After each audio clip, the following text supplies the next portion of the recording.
Hello YouTube, welcome back to Custom Builds. Today we are going to build a PC which is based on a Ryzen 7 3700X and an RTX 3060. So this PC was built in December of 2020 when the graphics card's price were not crazy and 3060 Ti were still available. It's an excellent build for around 1.3 lakh. Let's go through the parts, shall we?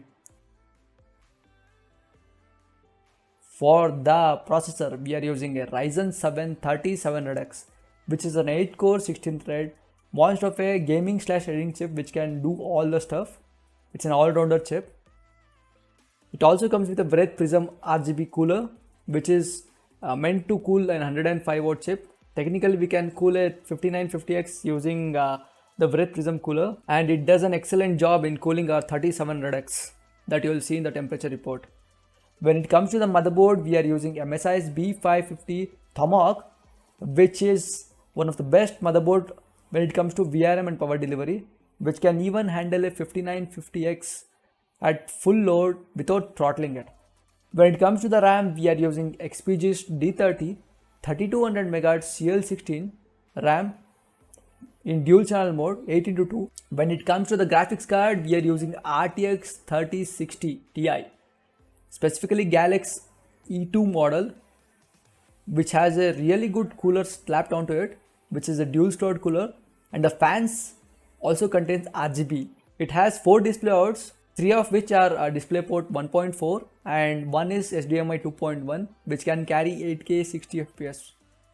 It performs really close to a 3070 at really good price if it's available at MSRP, but I'm pretty sure it will be available for MSRP in upcoming months after this cryptocurrency hype dies.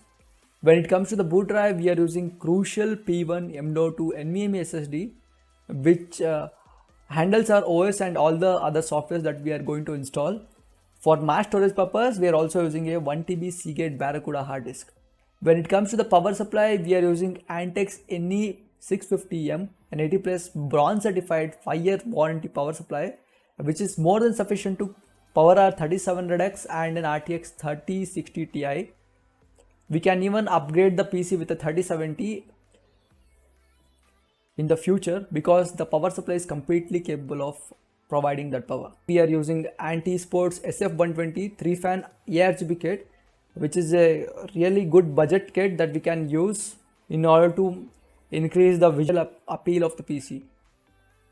When it comes to the cabinet, we are using Deepcool Mattrix 55 V3, specifically black version of it, which contains 3 ARGB fans at the front covered by tempered glass along with a ARGB strip and tempered glass side panel. When it comes to the USB ports, it has 2 USB ports, one of which is 3.0 and the audio jacks.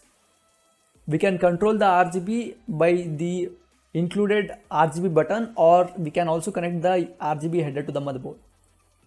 When all the parts are out of the way, let's start the build. I usually start by preparing the cabinet by installing the fans, power supply and all other stuff. So currently I am installing the fans that are to be included in the build. Since we are using a semi-modular power supply, I am going to pre-plug all the cables which are required, and then I am going to install the power supply to the cabinet by screwing in the 4 screws that are to be screwed. When the cabinet is prepared, let's go through the motherboard. So I usually unbox the motherboard first and unbox the processor.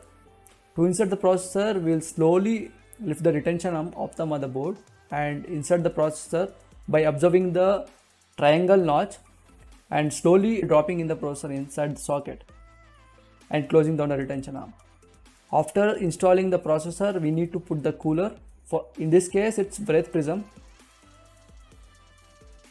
This cooler is a clipping style cooler, so we use clips and we don't remove that clips on the board. After installation of the cooler, we are going to install the RAM, which is XPG D30 18x2 kit, in the second and the 4th slot of the motherboard in order to operate in dual channel mode. After that, we are going to install our PCIe M.2 NVMe SSD to the first primary PCIe M.2 slot of our motherboard. By doing this, all the parts in the motherboard are assembled. Now we are going to install the motherboard inside the cabinet. Before doing that, we'll install IO Shield. After installation of IO Shield, we'll line up the standoff along with the cabinet and we'll screw down the motherboard. After screwing down the motherboard, we are going to install all the front panel connectors, which include USB front panel audio and USB 3.0 with the front panel connections as well. After installation of all these things, we are going to install our graphics card, which is RTX3060. This is the main part of the build. This is the most expensive part of the build as well, which carries all the budget and love towards the PC building. It's really hard to find one these days, but eventually we'll find them all.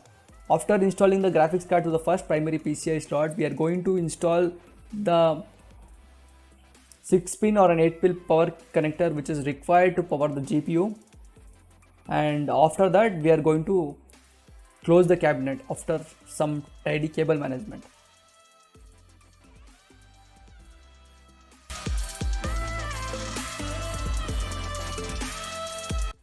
When it comes to testing, I use Cinebench R20 paired with hardware monitor in order to monitor the stats and the temperature of the CPU.